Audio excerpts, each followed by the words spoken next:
పరిస్థితి కనిపిస్తోంది. సెకండ్ విండోలో మనకి ప్రమాదం జరిగిన పరిస్థితి ఏ విధంగా ఉంది, ఏ స్థాయిలో అక్కడ విమానం కాలి బూడిదైపోయింది అనేది కూడా మనకి క్లియర్ కట్ గా తెలుస్తున్నటువంటి సిచ్యువేషన్. పూర్తి ఇన్ఫర్మేషన్ మా కొలీగ్ వంశీ ద్వారా తెలుసుకుందాం. రైట్ వంశీ?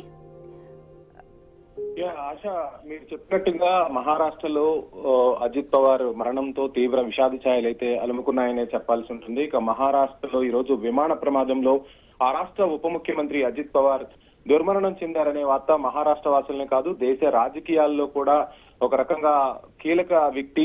సో అటువంటి వ్యక్తి ఇలా దుర్మరణం చెందడం పట్ల రాజకీయ నేతలతో పాటు సామాజిక కార్యకర్తలు, ప్రజలు కూడా తీవ్ర ఆందోళన వ్యక్తం చేస్తున్న పరిస్థితి. సో ఈ రోజు ఉదయం అంటే బుధవారం ఉదయం ఆయన ప్రయాణిస్తున్న విమానం బారామతిలో కుప్పకూలింది. ఒక్కసారిగా ఈ దుర్ఘటనలో పవార్ మృత్యువాత పడ్డారు.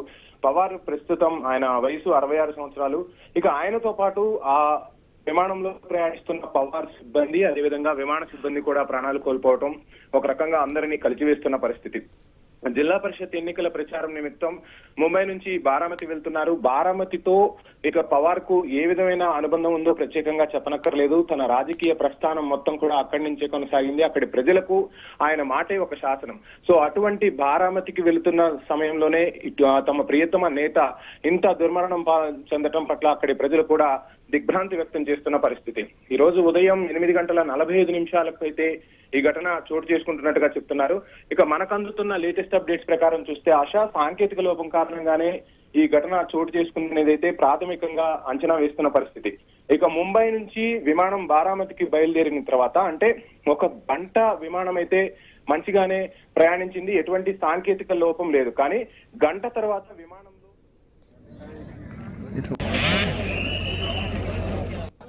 ఎమర్జెన్సీ ల్యాండింగ్ కోసం సంప్రదింపులు జరిగాయి. ఎమర్జెన్సీ ల్యాండింగ్ చేసే సమయంలోనే ఎమర్జెన్సీ ల్యాండింగ్ అవుతుంది, ఏదో విధంగా ముప్పును తప్పించే ప్రయత్నం చేద్దామనుకున్నా కానీ ఎటువంటి పాసిబిలిటీస్ లేకపోవడంతోనే ఈ ప్రమాదం జరిగినట్టుగా అయితే తెలుస్తుంది.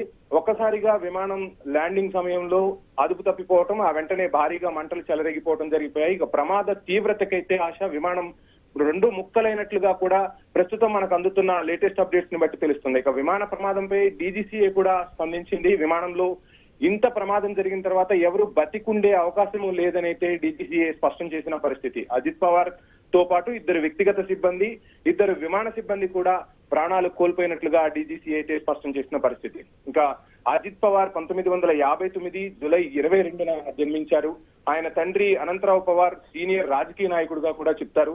మహారాష్ట్ర మాజీ సీఎం శరద్ పవార్ కు సోదరుడు ఆయన. బాబాయ్ శరద్ పవార్ అడుగుజాడల్లోనే రాజకీయాల్లోకి అడుగుపెట్టి ఇంతింతై ఒటుడింతై అన్నట్టుగా అజిత్ పవార్ మహారాష్ట్ర రాజకీయాలను శాసించే స్థాయికి ఎదిగాక 1982లో తొలిసారి కార్పొరేటివ్ షుగర్ ఫ్యాక్టరీ బోర్డుకు ఎన్నికయ్యారు. 16 ఏళ్ల పాటు పూణే జిల్లా సెంట్రల్ కోఆపరేటివ్ బ్యాంక్ చైర్మన్ గా కూడా వ్యవహరించిన చరిత్ర ఇటు పవార్ కు ఉంది. ఇక 1991లో తొలిసారిగా ఇందాక మనం చెప్పుకున్నట్టుగా బారామతితో పవార్ కు విడదీయరాని అనుభవం ఉంది. పార్లమెంటరీ నియోజకవర్గం నుంచి లోక్సభకు ఎన్నికయ్యారు. బాబాయ్ శరద్ పవార్ కోసం ఆ సీటును త్యాగం చేసిన చరిత్ర కూడా ఇటు పవార్ కు ఉంది. ఇక రాష్ట్ర రాజకీయాల్లోకి అడుగు వేశారు. 1991 ఉప ఎన్నికల్లో అదే బారామతి అసెంబ్లీ స్థానం నుంచి గెలుపొందారు. ఈ నియోజకవర్గం నుంచి 7 సార్లు మహారాష్ట్ర ఎమ్మెల్యేగా విజయం సాధించారంటే బారామతి ప్రజలకు పవార్ కు ఎంతటి అనుబంధం ఉందో మనం ఈజీగా ఒక అంచనా వేయొచ్చు ఆశ. ప్రస్తుతం సీఎం దేవేంద్ర ఫడ్నవీస్ నేతృత్వంలోని మహాయుతి ప్రభుత్వంలో ఉప ముఖ్యమంత్రిగా అయితే విధులు నిర్వర్తిస్తున్న పరిస్థితి. సో ఏది ఏమైనా ఒక మంచి రాజకీయ కుటుంబం నుంచి వచ్చారు, ప్రజలకు ఎంతో సేవ అందించారు. ఇంకా మహారాష్ట్ర ప్రజలకు సేవలు అందించే క్రమంలోనే ఉప ముఖ్యమంత్రిగా కొనసాగుతూ ఉన్నారు. సో ఏది ఏమైనా ఈ రోజు అంతటి నేత దుర్మరణం చెందటం పట్ల అక్కడి ప్రజలైతే తీవ్ర దిగ్భ్రాంతి వ్యక్తం చేస్తున్న పరిస్థితి.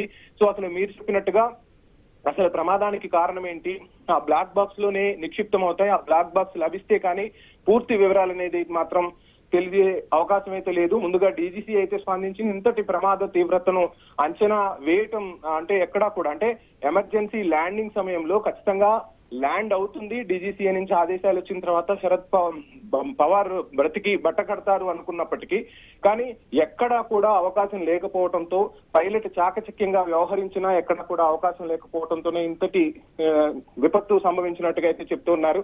సో మరి కాసేపట్లో అయితే ప్రమాదానికి సంబంధించి డీజీసీఏ స్పందించే అవకాశాలు అయితే ఉన్నాయి ఆశ.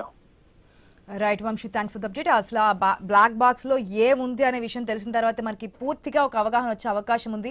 మరికొద్ది నిమిషాల్లోనే, అంటే మరికొద్దిసేపట్లోనే డీజీసీఏ కూడా దీనికి సంబంధించి ఒక ఇన్ఫర్మేషన్ చెప్పే అవకాశం గురించి అందరూ వెయిట్ చేస్తున్నారు. అసలు ఏం జరిగింది అనేది, పైలట్ లాస్ట్ మెసేజ్ ఏంటి, ఒకవేళ ఏదైనా సాంకేతిక లోపం తలెత్తింది అనేది మన స్క్రీన్ లో క్లియర్ గా చూస్తున్నాం. థర్డ్ విండోలో ఏదైతే ప్రయాణించడానికి ముందున్నటువంటి విజువల్స్, అది ప్రయాణానికి ముందు చాలా సేఫ్ గా అటువంటి ప్రమాదం జరగడానికి అవకాశం లేనట్టు ఉన్నటువంటి సిచ్యువేషన్ మనం చూస్తున్నాం. కానీ అటువంటి విమానం ఒక్కసారిగా ఏ స్టేజ్ కి చేరుకుందో మనకి సెకండ్ విండోలో క్లియర్ కట్ గా కనిపిస్తోంది. పూర్తిగా అగ్నికి ఆహుతై, పూర్తిగా మంటల్లో కాలిపోయి బూడిదైపోయి రెండు భాగాలుగా విడిపోయినటువంటి సిచ్యువేషన్ మనకి సెకండ్ విండోలో కనిపిస్తోంది. ఏ స్థాయిలో విమానం, ఏ స్థాయిలో ప్రమాదం జరిగిందనేది మనకి ఆ విమాన నమూనాలను చూస్తుంటేనే క్లియర్ కట్ గా అర్థమవుతోంది. ఇంత స్థాయిలో ప్రమాదం జరిగిన తర్వాత విమానంలో ప్రయాణిస్తున్నటువంటి 6 శరద్ పవార్ తో పాటు 6 కూడా ఆ మంటల్లోనే చనిపోయినటువంటి పరిస్థితి మనం చూస్తున్నాం. ఐ న్యూస్ స్క్రీన్ లో ఎక్స్క్లూజివ్ విజువల్స్ చూస్తున్నాం. బారామతి, ఇంతకుముందు మా కొలిగ్ చెప్పినట్టు బారామతి నుంచే ఆయన ఎంపీగా ముందుగా అడుగుపెట్టారు రాజకీయాల్లో.